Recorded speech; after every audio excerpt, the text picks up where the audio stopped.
Hey guys and girls, I just wanted to bring a build video to people not knowing about HR and what they look like in the way of how you get them out. So, I'm going to start with the equipment that you wear. I'm using the Blessed Garisto horns. I am right now trying to change them because trying to keep 10 stacks, it's easy enough, but they just disappear out of nowhere. But it is still a very good piece of gear to use. So I'm wearing Garisto horns. Then I've got the Blessed Bone Devil Ribcage. This is very much like the Garisto horns, just it does crit strike and crit severity. It's two very hard ones on HR that I've found to cap out. Bear in mind, both of these are blessed because I have used the blessings within the Citadel to upgrade them. And on both of these I'm using a power reinforcement. So next we got the wrist guards of participation. These come from the mini bosses in the hardcore boss. A lot of people right now are just running first boss, mini boss farms, killing the first mini boss and dying and rerunning it. These are very good. If you've already got the Lion's Guard arms, definitely a very good choice there, because it's just extra power. So next we got the weapons.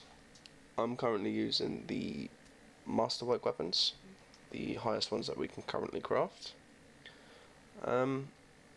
Mainly because I haven't managed to run too many Toms or Zariels to get the better weapons.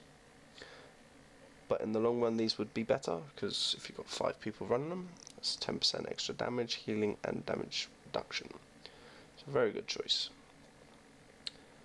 So then we've got the boots. I personally find it hard to cap my combat advantage as well as my other stats, so I'm sticking with the Forest Guardians raid boots. So, nothing wrong with them. You could use the Wastelander boots as a 5% combat advantage instead of 7,500 if you've already got that rating capped, but I'm just personally using the Forest Guardians. So next we got the artifact set, and we'll start with the neck. So we're using the music box set. It's for the HR. As a hunter, you can't beat it as a sense, because if you look there, it says when you use a daily power you do 15% more damage to enemies that are not facing you for 10 seconds. Within that 10 seconds I can proc that set twice, so it's almost got 100% uptime depending on your timings. So then we move on to my rings. These are 2 rings that come out of the end chests in Voss, whether you run it in hardcore or normal. I'm using the Red Eyes Glare because that one gives 5% power and 2.5% accuracy. And as well as that, it gives 4,500 crit severity, which is pretty nice. And then we've got the Red Eyes Blind. I'm using this simply because range powers do 3% more. As a HR with my builds, most of my damage comes from my 1 at will. Alright, so then we've got the second part to the music box set, which is the waist. If you want to complete that set, you need all 3 pieces, so that's why I'm using that. And then we've got the shirt. I was previously running the ebony stained ward shirt, as shown here. It's a very nice shirt, but I found when I was doing the testing, the slight bit of accuracy this gives me, along with the item level jump, it out DPS's that 3% that you can get. So I'm sticking with this one, and hopefully I can get the +5 equivalent from Voss at some point. And I'm just using the Weatherwood Restoration trousers because of the awareness I've got. And I haven't managed to find a pair of trousers with awareness, just defense. And the equip power is quite nice. Get movement speed, and you are damaged for more than 15%, which is not too bad. So then we move on to the artifacts. We've got the third piece of the music box set, which is very nice. It got power, crit severity, and combat advantage. 3 stats that you need on most DPSs. Some DPSs you may not need it as much because you'll find it easier to cap. So that's the third piece to that set. Right, so then we've got the Wyron coated knives. I am using this simply because of the accuracy that it gives. It's a nice jump, and when I've got my other stats almost capped, or well, the ratings almost capped, I don't see the point of running anything else. I mean, the Halaster, it's got hit points, I don't particularly want that. And the Fey emblem has also got hit points, and it's not got offensive stats. So that's the reason why I'm running the knives. So we'll move on to the Storyteller journals. I do have 3 of them. I only have 2 equipped, which is the Frozen and the Envenomed, because I've tested with the Darkened as well, and the set bonuses that you get from it, if I look at this one, you get the your powers have a chance to do an additional unresistible damage equal to 10% of your weapon damage. It doesn't do a lot. And doing an additional hit for weapon damage on a crit hit, it yet again doesn't do a lot, because a lot of our procs come from our roots, and it doesn't proc on our roots, even if they are crits. It does proc on at wills, but when I was doing testing it wasn't working properly. So I didn't see the point of running 3 journals when I can have more item level and better stats. So I am currently running the Frozen as my personal number 1 artifact, mainly because it's got 10% to reduce damage and 10% damage to nearby allies and myself. You could use the Envenomed. Most people use the Envenomed, but the Frozen's more of a group buff, and even when you're running around solo, it's a very good artifact because 10% reduced damage and outgoing damage. It's a very nice artifact. So we'll move on to the powers. So we'll start with the at-wills. Our number 1 at-will is Aim Shot, which is the ranged stance of that at-will. If I click on it here, you'll see the Aim Strike is the melee version. We never use our melee at-wills. It's only the Aim Shot we really use for stealing damage. I have Hunter's Teamwork just because the careful attacks, it provides a 15 magnitude per hit for every hit you do. So it's, if I apply it, it's something. It's better than not using something. And not only that, Hunter's Teamwork's got a very quick cast time. So if there is something with really low health, I can just hit it with that. Right. So I'll move on to the encounters now, and we'll go in order of the way I use them. So first of all, we've got the Constricting Arrow. I have that in my Q slot, which is the first one out of the 3. We use this because it applies roots, and it's a very high magnitude. There's nothing we swap that with. We keep that one on all the time. Still Breeze is very nice as well. It's very low on magnitude, sadly, but if you shift around a lot like I do, you gain 10% stamina for each enemy you hit. So if you're in a very crowded area, you've used all your stamina to get there, choose that and your stamina will be full, which is very nice. Right. So secondly, we've got Hindering Shot. This one, as its range stance, is very weak. It's only got 130 magnitude, but it does apply a weak root, so it's still going to be useful, But that power isn't the reason why we're using this power. We're using it for the hindering strike, which is its melee equivalent, which does 520 magnitude, which is the same as what Constricting Arrow was, and it applies strong grasping roots, which is it's one we don't take off. If we take it off, we lose a lot of damage. So, and then we've got two more powers which we use. One is for AOE and one is for single target. So the Corn of Arrows is one we use for AOE because it applies strong grasping roots, and it says here designated target area. If any enemy steps within 15 feet of it, it becomes entangled and takes damage. It takes damage from the roots that it applies. You may have a maximum of 3 of these areas active at one time. So if there's a group that's clumped up, you can put that on them and they'll all get rooted, and they'll take 225 magnitude from that straight away, and then they'll get hit with the roots. So, and then our melee equivalent of that is plant growth.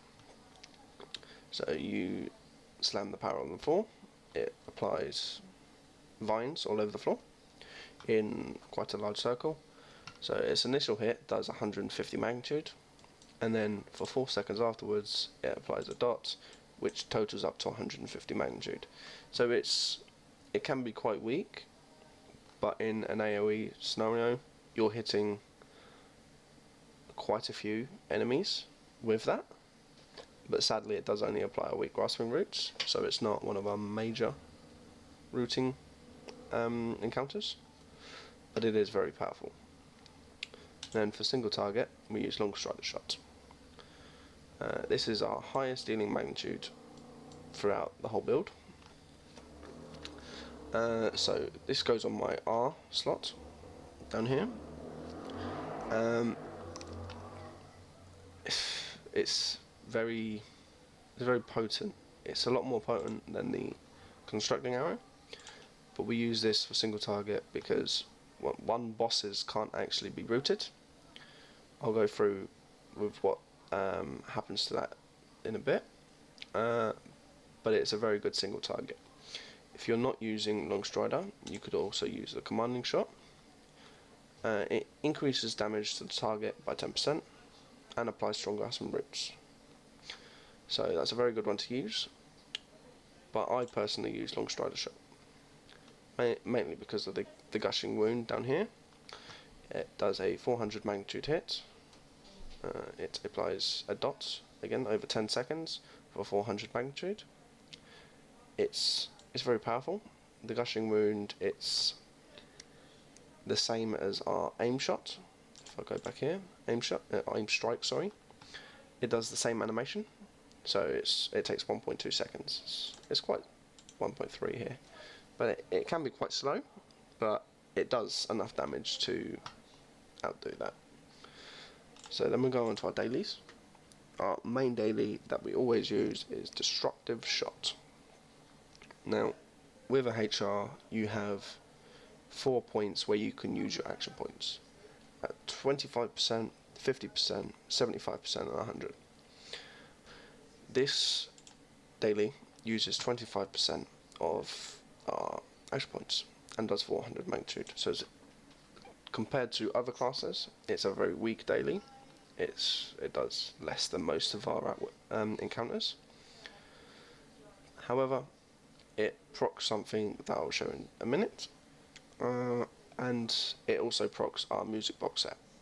So this is a very good daily to use. So my second daily that I use is Forest Ghost. If I run a bit too far ahead and I've got enough action points, I'll proc this, because then that gives time for the tank or the healers or the other DPS to catch up with me. Mainly because I don't like running slow. So yeah, I go invisible for 5 seconds, which is quite nice, and it does a bit of damage whilst you're there, so it's not too bad. So I'll move on to the class features. The mechanics are all the same for any ranger. The only thing that the forte doesn't change, but our forte is power, accuracy and deflect. It's not the best, but it makes it work. Okay, so we've got class features. We use Seeker's Vengeance. So when you strike a foe from behind, you get 10% more damage.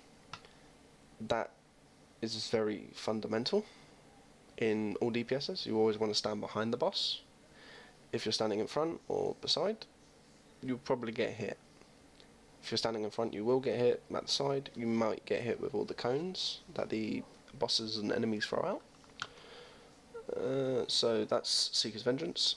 And then we've got Crushing Roots. So it turns our previously weak and strong roots into making them last longer. Where they would last, I think it's 4 seconds. Now they last 8.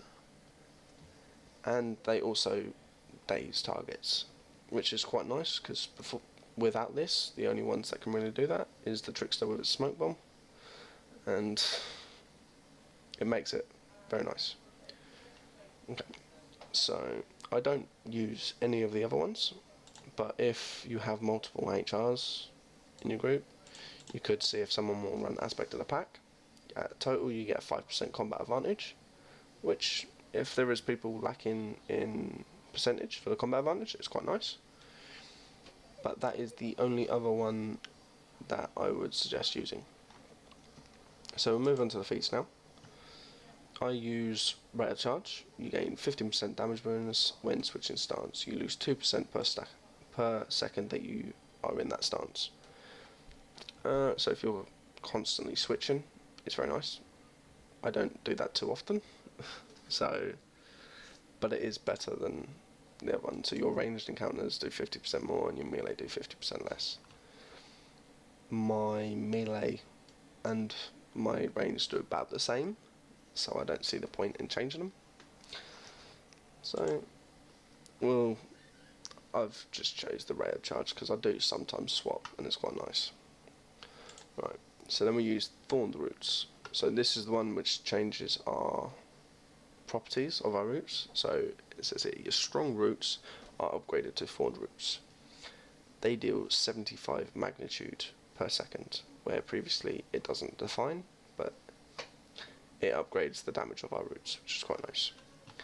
And then down here it says, when hitting a control immune target, such as a boss or a larger enemy which doesn't like to be rooted, it does an additional 225 magnitude damage, which is dealt immediately. So instead of rooting them and putting a dot on them, it does 225 magnitude instantly, which is quite nice.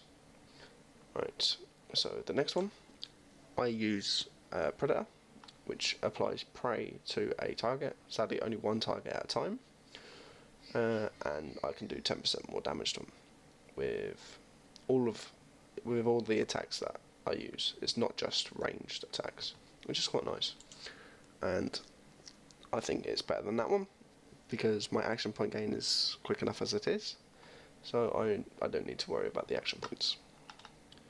Okay, so we'll move on to Forest Bond. So when I apply a strong roots, your thorned root, yes. So when you apply strong grasping roots or thorned roots, you reduce cooldowns for all of your currently recharging powers by 10%. This amount is reduced to 5% for weak roots. So powers like, where is it? So you've got Plant Growth applies a weak root, and Hindering Shot applies a weak root. So both of those will proc this as well. This is quite nice because without this you wouldn't be able to keep up the rotation. You can use the equip power from this shirt. I don't particularly like it because it puts my rotation off, but it can help. Okay, so we go back to here, and then we got More Than Destructive. This is our last feat that we use. So we've got Destructive Shot increases your range damage by 10%.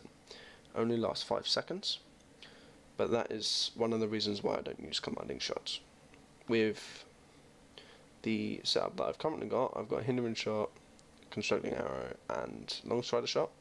I can use all three of those within that 5 seconds, so all of them do 10% more damage, which is quite nice.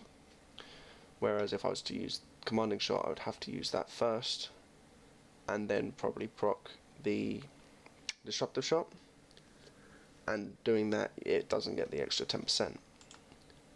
It says cast time of 1.4, so that's almost 2 seconds, 0.5, and 5. So you can, according to the cast times, but there is a little bit of lag between when you actually, or when they finish, and when you can use the next one. And I don't think, well, I personally use the long stride shot just because it makes it a bit safer. Okay, right, so that's our powers page and our feats done. Right, so we'll go to Boons.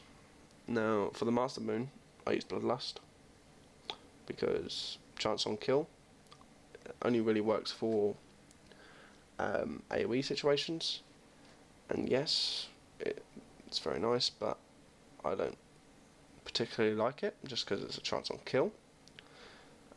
And then we've got chance on at will, however you need to be below 30% hit points. I'm very rarely always below 30% hit points, so I don't see the point in that. And chance when you heal, so I don't do any of those, so I use encounter ones. And the only encounter one that is good for damage is Bloodlust.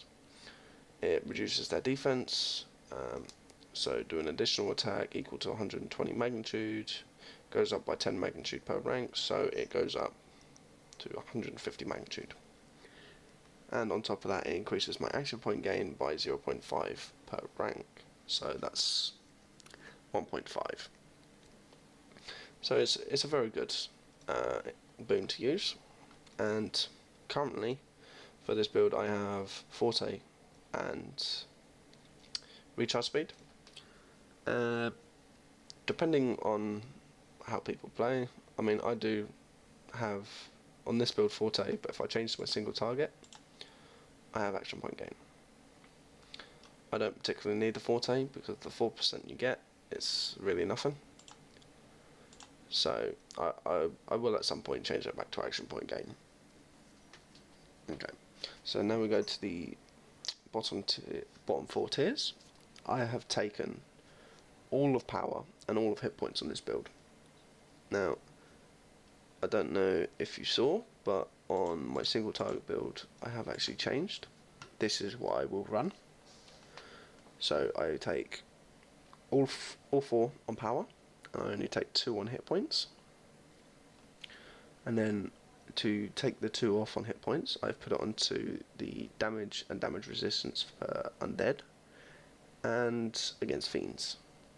Because currently in the hardest content you've got Voss and the Infernal Citadel. Infernal Citadel, well, I say it's the hardest content, but you've got the trials as well. But excluding the trials, they are the 2 hardest dungeons. And fiends are in Infernal Citadel, and undead is in Voss. So that's the reason why I have taken those. Right, so we'll go to the other ones. So we've got movement speed, 2.5 per rank.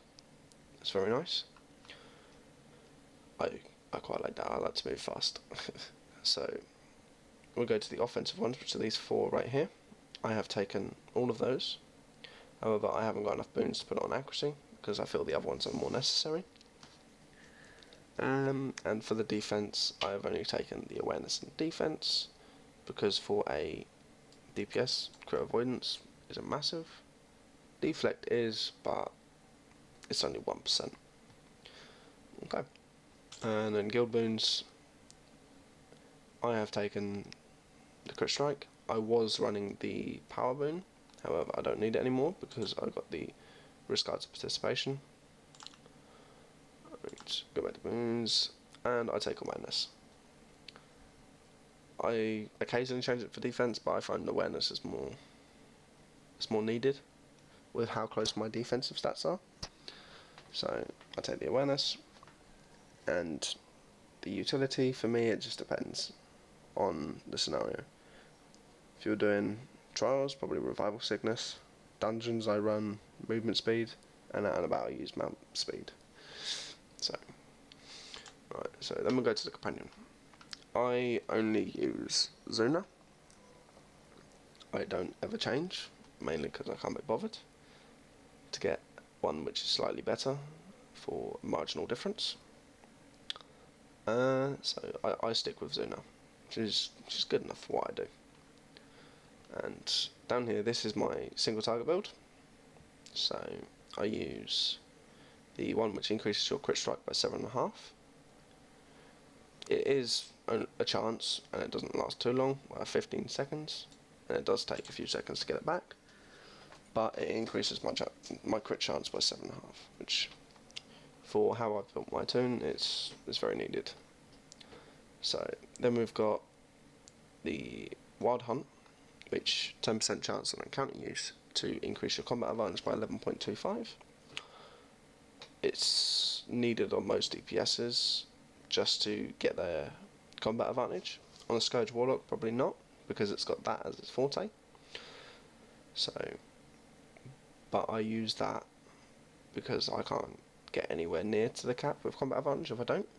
And not only that, I have 6 encounters, so I can proc it pretty easily. Okay, so then we've got the Face Spider. I haven't found one to swap that with, as it's a defense. You can't really get better than crit strike and combat advantage in a defense slot. So I'm stuck with Face Spider at the moment.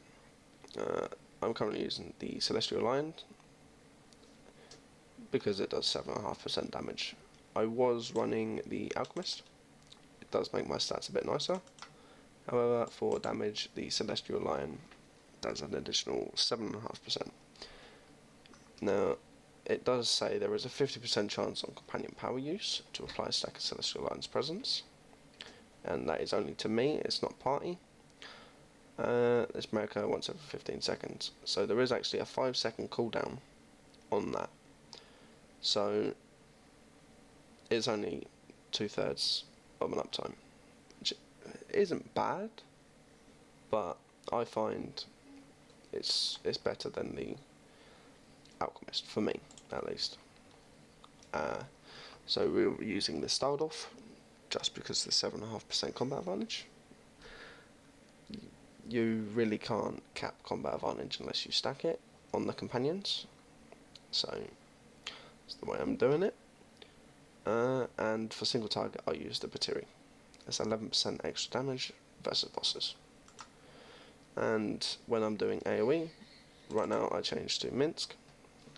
I haven't tested it to see if that actually works on bosses, because if it does work on bosses, that's another 8.6 against them.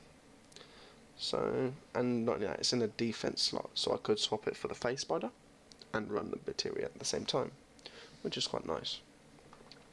Okay, so I'll go to the companion gear. So I am using one with accuracy and combat advantage. I'm using one with crit strike and combat advantage, and I am using one that has purely just accuracy.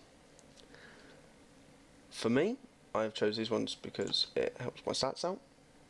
If I buff up, just one sec, these are the only two that change the stat ratings.